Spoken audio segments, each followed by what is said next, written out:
to the Dads Who Diaper Podcast. Nobody ever says, "Hey, Daddy, thanks for knocking out this rent." Who says dads can't change diapers? I'm the cool dad. That's my thing. I'm hip. I surf the web. I text. LOL. WTF. Why the face?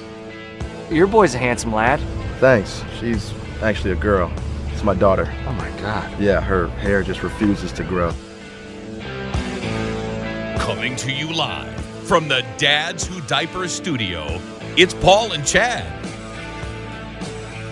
It is the Dads Who Diaper Podcast. To my left, a main man with a checkered shirt who loves Uggs and sweatpants on a Saturday afternoon, Chad Carter. I like neither of those things, but I appreciate the generous intro. You say that now, buddy, but in the winters, you'll be curling up under your blanket with Uggs and sweatpants. No, I will still be wearing my flip-flops so that I will win our wager. That is still ongoing. We're still sporting our flip-flops, and it is raining outside today. Yeah, we have an ongoing wager. The last person to put on shoes loses. And let me tell you, occasionally for work now, I have to get up at like 3 in the morning to come into the station. It can get awfully cold at 3 in the morning in flip-flops. Oh, you poor thing. I feel so sorry for you. Do you? Not at all. Oh, I'm fine. I'm still going to wear my flip-flops. I'm still going to win, but yet it's getting a little cold at 3 in the morning. Your little piggies are getting a little chilly and you're walking into the station here? Yes. Oh. And they said the air conditioning in these buildings is really, really low. And so, it's like 65 degrees or 62 degrees in the studio as well. Now, remember, socks and flip-flops do not count. So I can wear socks and flip-flops? No, it does not count. Oh, okay. I mean, you will lose if you sport socks with your flip-flops in multiple ways. You will be unfashionable, and you will lose our wager. And I'll be a loser. What dress socks? Black dress socks and flip-flops? I think black dress socks and Crocs are the appropriate. All right, so welcome to the show. We have a huge show. We have Jeff Baer kind of talking about parenting movies, why there's so few movies out nowadays. Yeah, why is that? This summer was kind of a bummer summer. No, what it is last couple of years, they've been eaten alive by these they spend like $200 million in the kids flick, and it comes out, you make no money whatsoever. Right. So now they're only putting out the big ones they know they're going to make money on. Which is disappointing. But Train Your Dragon, Despicable 2, Shrek, all these kind of things. Unless you already know it, they're not putting it out. Which is terrible for the viewing public, but, and parents who cares everywhere. about us? Yeah. And because we need the time away. You got to put your kid in front of the TV and have the TV babysit your child. That's what good parents do. Right. We're also going to talk about digital photos. As a parent now, we are taking thousands and thousands and thousands of digital photos. And how do you categorize them? What do you do with them? Where do you store them? For the love of God, I'm up to my eyeballs in digital photos. And the guilt. I mean, have you ever felt guilty because you have to delete a photo, or you're thinking, I don't really need that photo, but if I delete it, it's gone forever. What do I do? I'm never going to have another 5-month-old photo from the bathtub ever again. Gosh. Except for the 900 other ones I already took. I know. For me, I honestly sometimes feel guilty, but, c'est la vie. And we also are bringing on a psychologist, Jerry Wyckoff, who wrote this great book about discipline. Right now in the news is Spanking with Adrian Peterson, and he wrote a book, Discipline Without Shouting or Spanking, and we're going to talk to him about the culture of spanking, why it mostly involves just dads and sons, and what can be done to change that culture. I wonder if he is seeing a change. I'm interested to hear because we tend to think that a change has gone on, a cultural shift, if you will, but I'll be interested to see from his position and talking with parents and dads whether he thinks the same thing. Now, I don't want to get too personal. You don't have to answer if you don't. Were you spanked as a kid? No. Okay. I mean, he's not even old enough to I'm even... saying, were you spanked? Oh, was I spanked? I don't remember that I was, to be completely honest. No, I don't think I was. They had like the timeout chair. Yeah, I spent a little time in the timeout corner, but yeah, spanking. What about you? They took away your hairstyle gel, and then that was enough to straighten you right up. No, not the gel. What about you? No, we were spanked. Yeah, I was spanked pretty badly. So, it's one of those things you just realize. You do look back and say, like, how did that really make me change my, because I didn't do something and think, oh, I'm not going to do this because I'm going to get spanked. Right. You just do something as a kid because you're going to do it. Right. I mean, you don't really think of the consequences as much.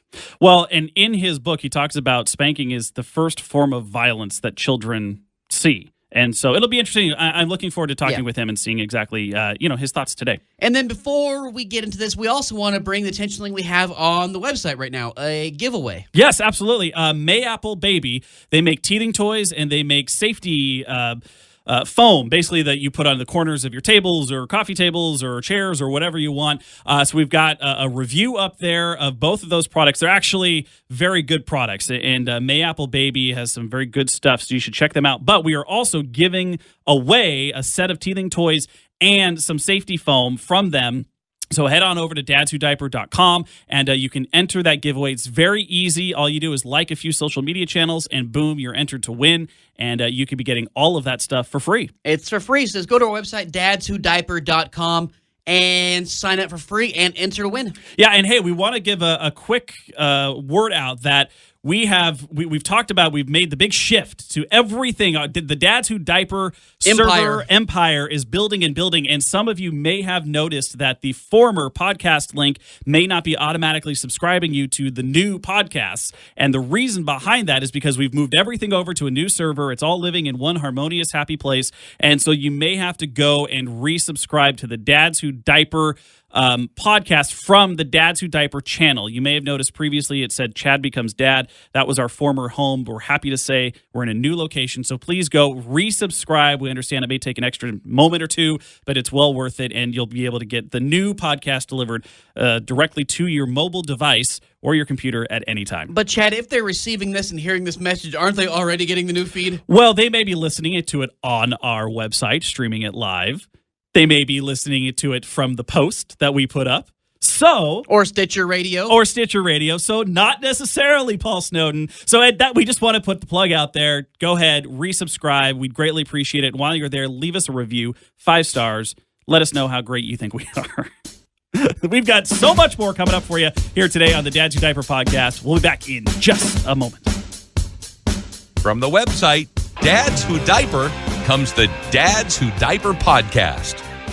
Our job on this show is to bring in experts to help you form an opinion that's more knowledgeable than the one we have, because obviously we are not professionals, but we use it as a platform to help you be a better parent. And we're doing that today by talking to psychologist and author Jerry Wyckoff. His book, Discipline Without Shouting or Spanking, is available at Amazon, local bookstores, and we like to talk about what's going on in the news. Adrian Peterson.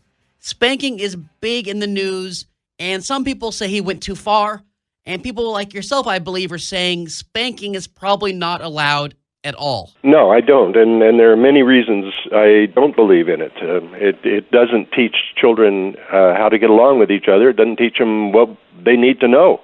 All it teaches is how that adults are bigger and stronger and have the capability of inflicting pain.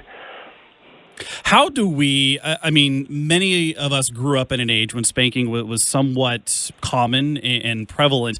How did we move past that into something that nowadays is pretty much frowned upon in most of society? Yes, spanking right now is almost like smoking. It's done furtively and behind closed doors, and nobody admits to doing it. Although 85% of people who were asked said, "Yeah, I spank occasionally." You know, well, it's moved away from the old spanking that we knew because people, first of all, understand that hitting kids is not good for them. It seems like it is still kind of regional, maybe more in the South. It happens than the rest of the country. Is that true? Yes, it is. And as a matter of fact, the other interesting statistics is the South leads the way in violent homicides, which is, I think, a direct link to the violence of spanking. It was interesting that it was noted by one of the sports commentators that it's a cultural thing. Well, slavery was cultural. Didn't make it right. beheading right now is cultural in some communities, and it doesn't make it right. Spanking may be cultural in the South, but it still doesn't make it right. In your book, Discipline Without Shouting or Spanking, you break down quite a few different, I'll call them scenarios, but kind of ways that your kids may be behaving around the house, whether it's aggressive behavior, being a little shy, a couch potato, maybe they're a bit clingy, and maybe they're asserting themselves. Our child is just turned 1, and he's becoming much more assertive. When we do something that he doesn't like or we don't give him something that he wants, he lets us know. So when you were researching your book and you were going through all these different scenarios, what did you find that parents did correctly that you really thought was a good positive influence on children? Well, the parents who seemed to have the best impact on their children were the ones who outlined the rules, said, for example, here is our yard and here is the fence. I want you to stay within the yard, within the fence. Now, if you do that, here are the rewards that you will get. You'll be able to play outside, all this fun you can have. If you go outside the fence, here are the consequences. You'll have to come in the house, you'll have to be in timeout, and so forth. So they outline, first of all, the rules, the boundaries, and the consequences, both pro and con. Those parents had the kind of children who grew up understanding their role in the world and making decisions on their own based on self-discipline. And what did you find for the parents who were the opposite, who didn't necessarily weren't very successful in defining those goals? Well, there were two groups in that. One was the authoritarian parent who just said, shut up, I'll tell you what to do, don't give me any lip. Those children tend to grow up to be followers. They're more vulnerable to gang activity. They're more vulnerable to being told what to do. The military is good at that. They don't make decisions on their own, and they ultimately grow up to be authoritarian. The authoritarian-raised child is the one who would say, "What should I do here? Should I wear a jacket today?" Not making good decisions or not making any decisions.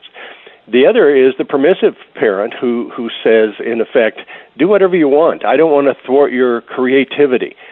Those children grow up to be frightened because what happens is they get out of control and then all of a sudden some adult shuts them down. So they're never sure what's going to happen. They don't know what the rules are. They don't know how to abide by the rules. Doctor, you're talking so much about the influence of parents, in our case, like dads, on the son. And you think about back to your book with the shouting or spanking, and spanking seems to really be almost a cycle, mostly involving guys, don't you think? Women don't spank as much, or do you find it to be opposite? No, I think that's true. The women don't spank as much because they tend to see themselves as more the nurturing parent, and fathers tend to see themselves as more the authoritarian. And most of us as males grew up in that authoritarian model that says, dads are in charge, and by God, men should run the world, and that sort of nonsense that has been so prevalent. So we as fathers were more likely to spank. In the years since the book has been released, what have you seen change, if anything, from, say, the father perspective on how to parent and how they are involved with the raising of their children? I think more fathers are involved right now across the board. Not only just stay-at-home fathers, but fathers come home from work now and interact with their children rather than have a beer and read the paper, which was sort of the tradition in my world back when I was a child. So mothers are not the sole nurturers and the sole parenting persons. The parenting has gone across the board with fathers too, and I think that's a very, very positive aspect. And are you seeing more dads reaching out to people like yourself and reading books like yours, trying to become better parents? Yes. As a matter of fact, the book has sold over 1 million copies, and it's available worldwide. It's been translated into at least a dozen different languages. So not only are we seeing that change in the United States, but also worldwide. More fathers are being involved with child rearing. In the book, you talk about deciding on a specific behavior that you would like to change. And that could be difficult because they're acting out. You may not know why all the time. But you talk about focusing on specifics rather than just an abstract, I don't like that they're crying when they don't eat kind of thing. Explain maybe just a little bit about how you narrow in on a specific so that you can work to improve that action. Well, first of all, when children misbehave, which is usually what gets our attention, we don't need to deal with it right then. We can step back and study what's going on. Okay, when I give my child strained peas, he spits them all over the place and throws the bowl on the floor. Should I punish him for doing that? No. I need to take into account that he may not like strained peas, and peas aren't the only green vegetable that I can feed him. So let me experiment here. Children are researchers too. You know, they discover things. The child who in the high chair drops the peas on the floor suddenly discovers that they make a beautiful scene on the floor as well as a nice sound. So let me try that again to see if it still works. Mm-hmm. You know, that's the sort of thing that we can begin to study and decide how are we going to react to this. Shall we, the minute the peas get close to the edge of the high chair, remove them? Yeah, I think that's a good idea. And then we can hold them in our hand and say, here, I'll hold them for a while. Or it looks like you're through with your meal. Licensed psychologist and author Jerry Wyckoff, Discipline Without Shouting or Spanking, found on your local bookstore, Amazon, and worldwide. Doctor, thank you so much for taking the time for us today. You're quite welcome, and thank you for calling. It's the Dads Who Diaper Podcast. Now, Red Solo Cup is the best receptacle for barbecues, tailgates, fairs, and festivals, and you, sir, do not have a pair of testicles if you prefer drinking from glass. As a parent nowadays with a cell phone, what do? You capture everything on your phone. Every move, click, click, click, click. Every time they reach for a spoon, click, click, click, click, click. And, well, at least you're supposed to. My wife and I are terrible at taking photos. Really? You go on vacation, you got 6,000 photos of the kid, you know, hugging whoever. Right. But as a parent now, what are we doing with all these photos? I had to buy my wife a new phone just because she used up all of the memory from her old phone. See, that's what I was going to ask you is, where are you storing these photos? It's amazing. Okay, so we take a ridiculous amount of photos. I can see that. Something about you? I think most parents do. We're technically in that. We're in that. We just learned to walk stage. We just had a first birthday. You know, so we've had a lot of kind of monumental occasions lately. But that's the thing. Like they go and they just live on the cloud, and they just live there, and we don't do anything with them, which is ridiculous. I was going to ask you. So you put them on the cloud. Yeah, I mean, if we're taking them with our phone, they go on the cloud. If we take them with an actual camera, which becomes less and less these days, they get, put up to iPhoto or whatever, and they just live on our hard drive. Okay, so yeah, we have an external hard drive we put them on, and they're so uncategorized. Mm-hmm. That was kind of the next thing is, I've a couple times attempted to go in and, you get like a program where you can put it by category and by person, but it gets overwhelming. It does. Well, especially because you snap off, think in a normal day, maybe you take 5 or something. You take 5 photos every day? No, I'm not saying every day, but I'm saying like if you're going to take a photo of Chad. something. Paparazzi. Time out over there. Time out. No, I'm saying if you take a photo, you rarely just take one. Right? So if you're taking a photo, you probably take about 5, and say over the course of the week, you take maybe 20 photos.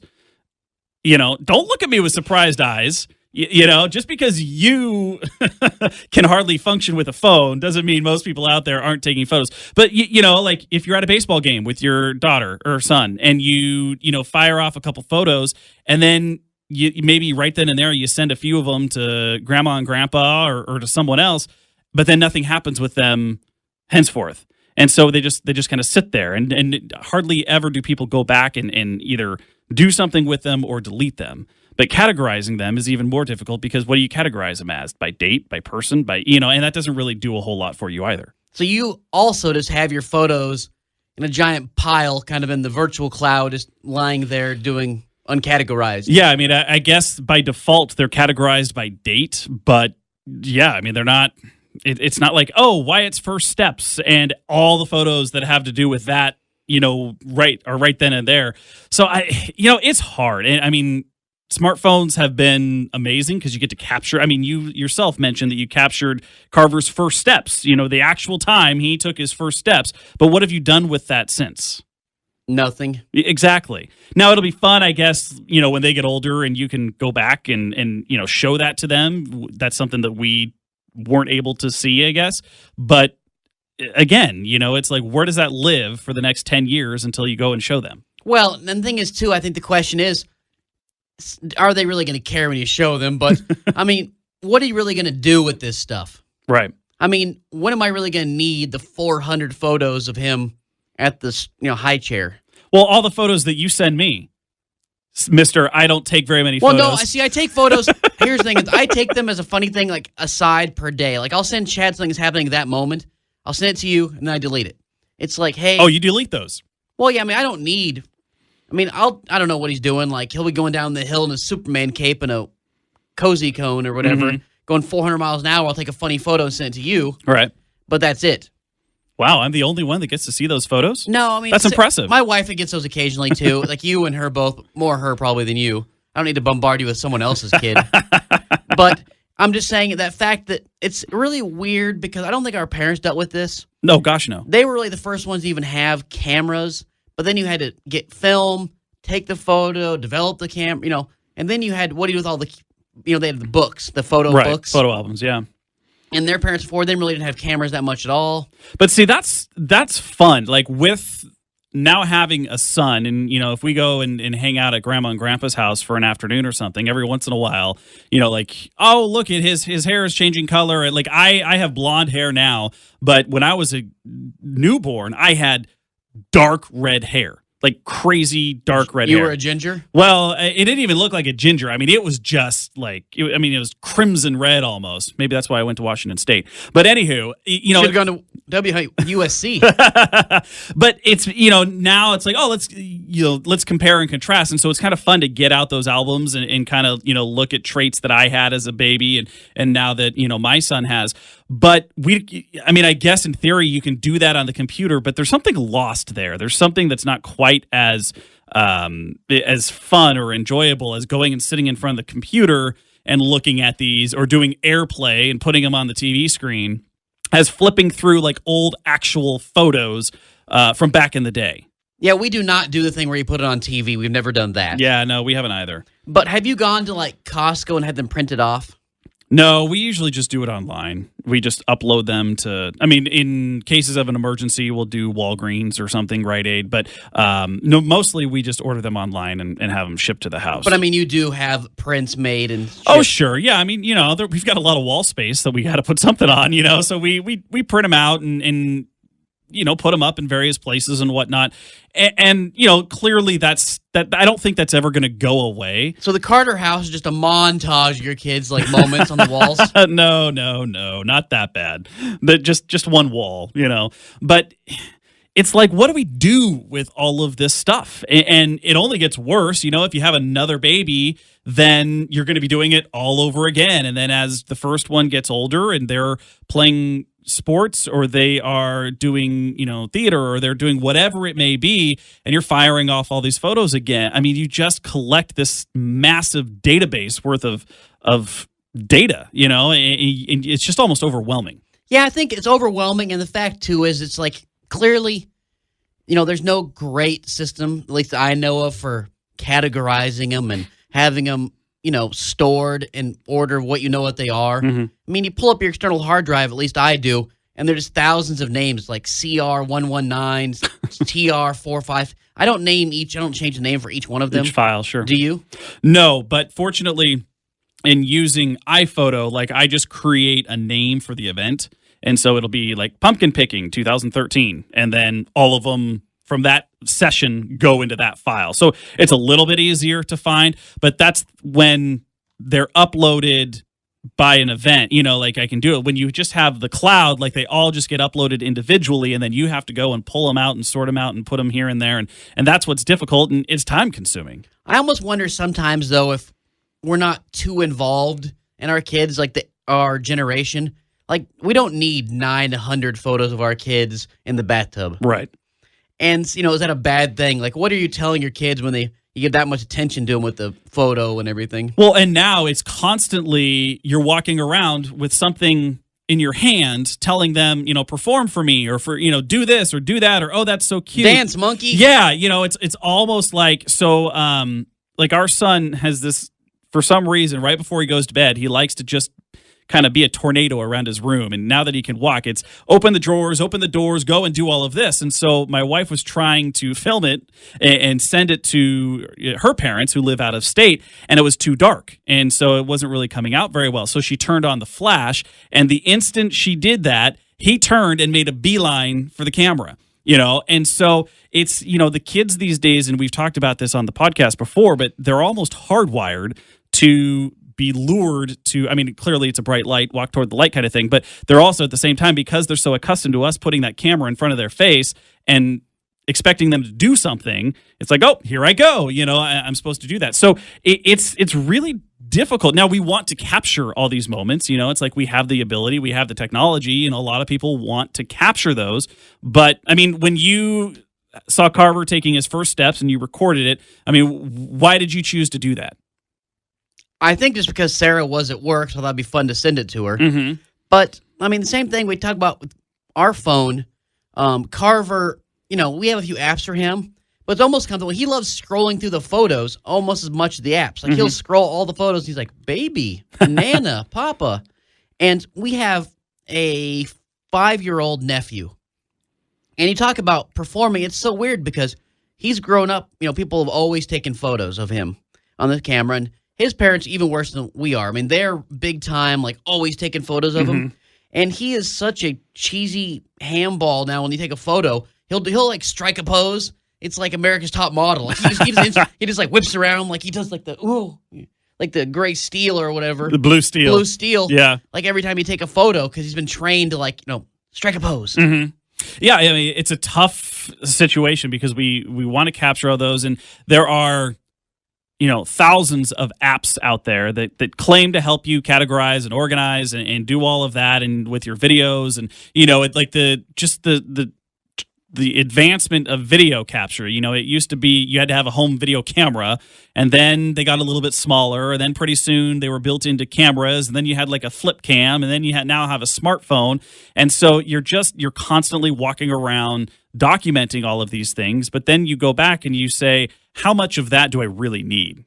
Probably a pretty small fraction. Yet, I don't know about you. I can't speak for others out there, but I try and go back and delete things I know that I don't need, but there's like a little bit of guilt there. It's like, oh, but what if that picture is the one I'm really going to like down the line and not this one over here? No, it's so true, because I'll go back. If I'm bored, I'm sitting or waiting for Sarah, I'll open the phones occasionally, and I'll go through deleting stuff.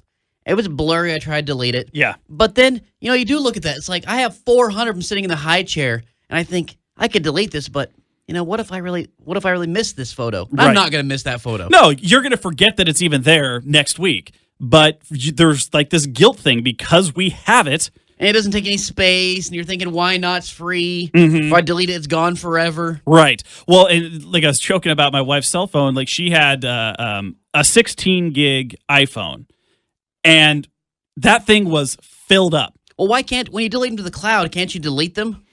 Well, yes, but the amount of photos that she takes on a daily basis would offset the amount of photos that were being deleted. So, we had to get her a larger phone. But I understand it, like in her case, and a lot of people are in this situation, but like her family lives out of state. So to make sure that they are a part of his life and they are a part of his life, like we do a lot of photo swaps, we do a lot of video swaps, we do FaceTime. Technology is great in that way because we can distance no longer is a barrier to not see relatives.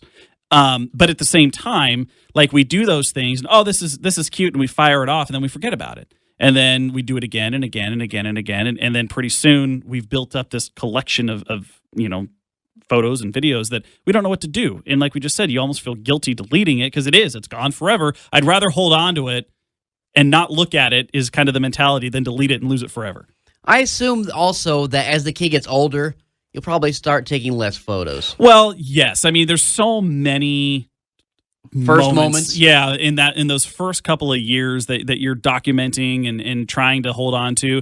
But yeah, you're right. The day-to-day things become a little less, eating is no longer a photographing event. Hopefully bathing is no longer a photographic event. Exactly. But then you get into different types of things. You get into, activities or school events. We talked about kindergarten graduation or all those kinds of things. So they segue from fewer opportunities, but maybe more significant ones that maybe you'll do more with down the line.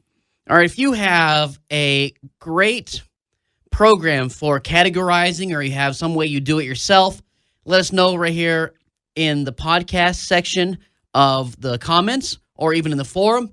So I'd love to hear how you do it. Do you take too many photos? Do you delete some? Do you save everything? Leave a comment right there under this article of the podcast. It's dadswhodiaper.com. One day, I hope I have a son who's like, my friends all want to play sports, but I just want to dance. So I can be like, you can dance if you want to. You can leave your friends behind.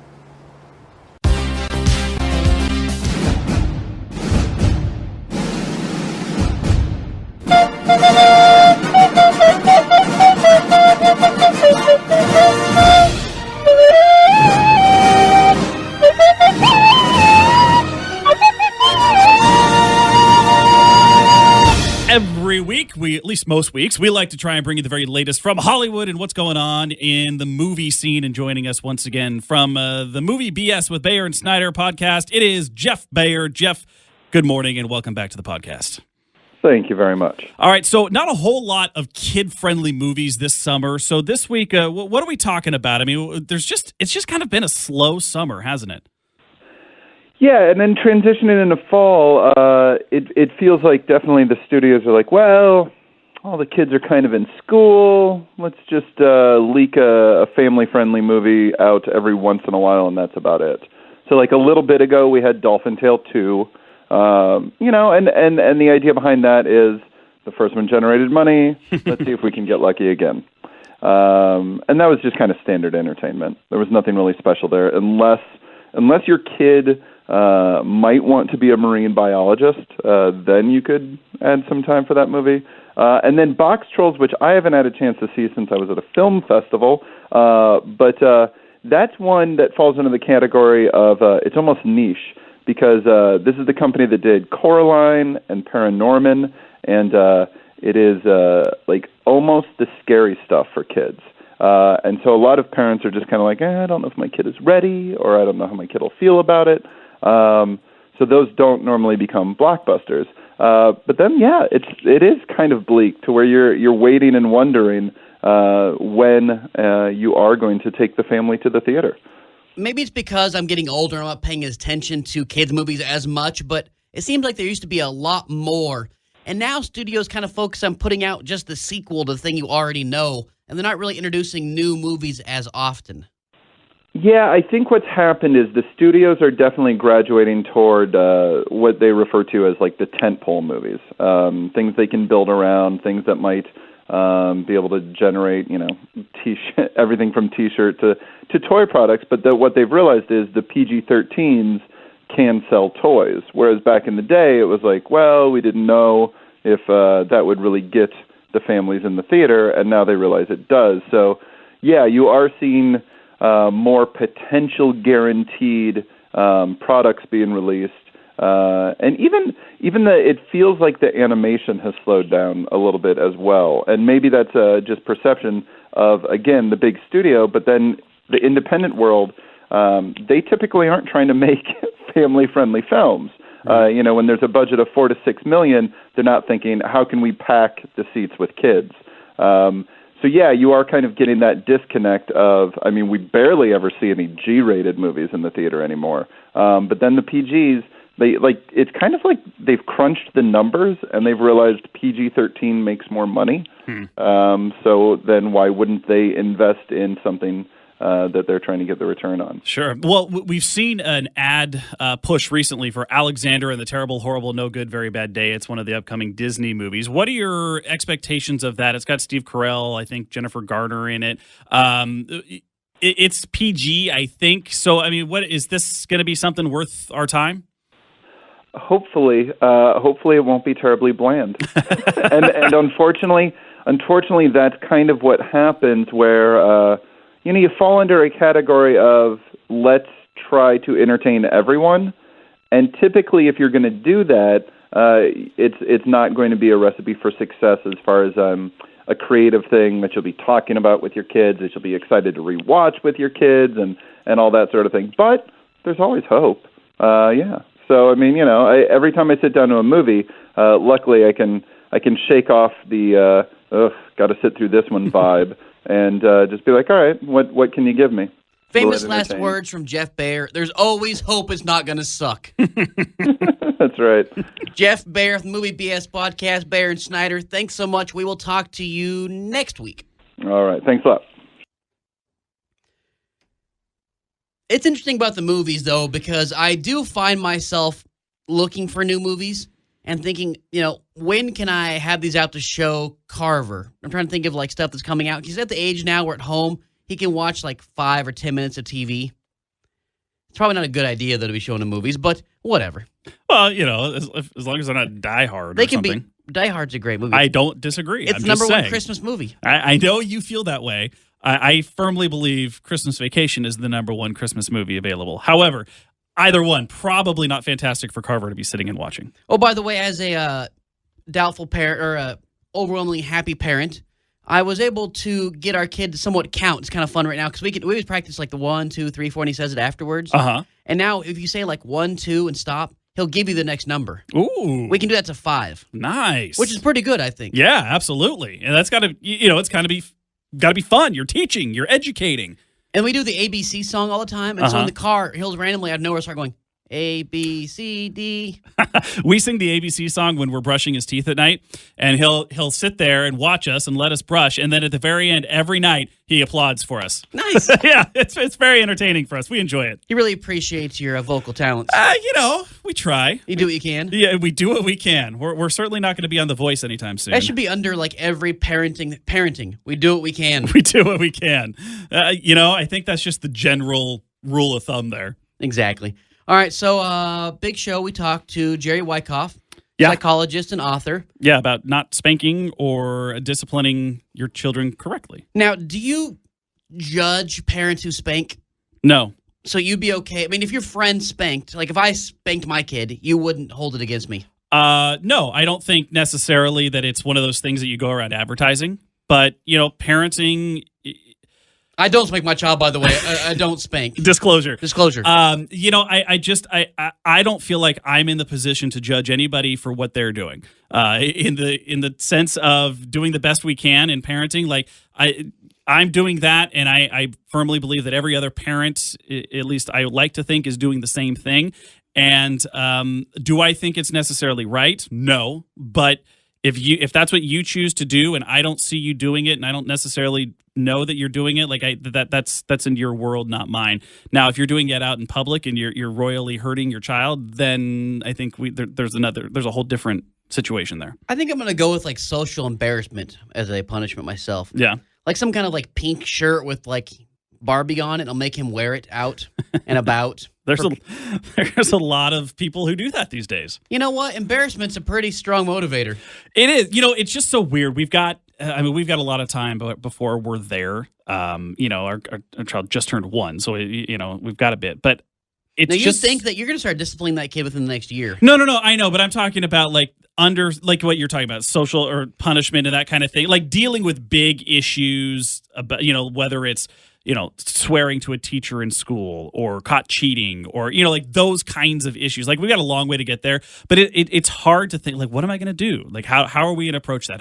What kind of parent will I be at that point in time? It's tough now. I don't want to get too off in the weeds because we're running out of the time here on the show, but we're having a problem with him, trying to kick or stuff like that now because it's typical, 1 to 2 behavior. Right. And it's hard because he's not old enough where you can discipline him. You can't put him in a timeout chair, but you can't approve of what he's doing. Right. See, read like online what to do is like, you move him away and say like that's not okay, and you like put him like 3 feet away from you and walk away. Right. Yeah, it's tough. I mean, we're definitely in that assertion stage as well. Like when he doesn't like something, he lets us know loudly. But it's one of those stages that we all go through as parents. And your kid's a big boy. He is a big boy. Your kid now, we had an 18-month checkup. He weighs more now than my kid does at 18 months. Not much, but yes, he does. But your kid's 12 months old. The genes are hardy in our family. What can I say? My 5% head size can only do so much. Your poor child. Tiny head. Are you sure they're looking at the right graph, that they're not looking at like centimeters? Instead, they should be looking at inches or something? I believe they're trained professionals, Chad. I'm just saying. Because 5% head size is, He'll be wearing a kid's baseball cap his entire life. And maybe it's cheaper that way. Perfect. All right. For Chad Carter, I am Paul Snowden. Make sure and check out the website, dadswhodiaper.com. If you have a moment, leave us a review on iTunes, the Dads Who Diaper Podcast. You guys have a great day. Go out there and change the world. Make it better for dads.